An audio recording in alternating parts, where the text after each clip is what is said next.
The rule of thirds is probably the fundamental building block of all of the rules of composition. What you do is you draw two imaginary vertical lines on your image, equally spaced apart, thus dividing it into 1, 2, 3 sections. Two more horizontal lines equally spaced apart, and you have 1, 2, 3 sections. By placing points of interest or your subject along or near those lines, particularly where they cross, where they meet, you will get a much more pleasing composition. So how do we use this in reality? I've got a windmill over here which I prepared earlier.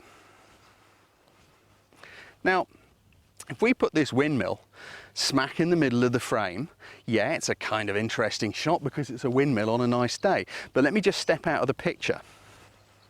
Just contemplate that for a moment. It's okay, but is it a pleasing composition? Would you think, that's great, I want that on my wall? Possibly not.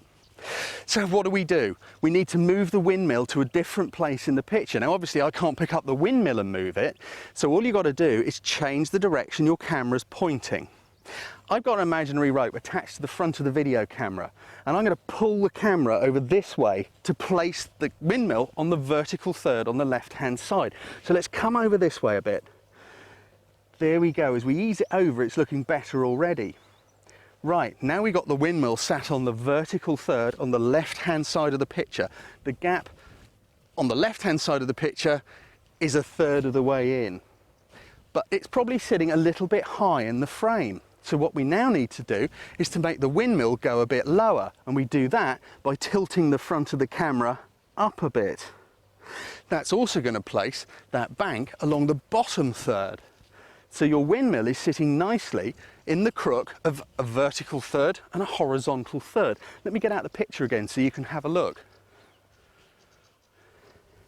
That is considerably better than putting it in the middle. Let's just pop it back in the middle again.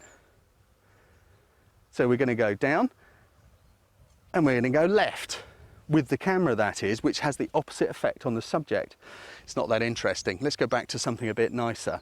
Back onto that rule of thirds.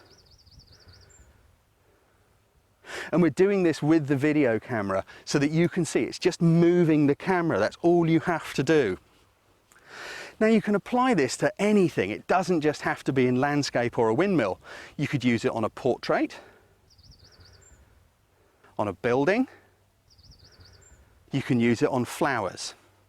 And I suggest what you do is when you're looking at a magazine or watching a TV program, just imagine these imaginary third lines and see if it applies to the image. It won't apply to all of them, but it will apply to many more than you might imagine.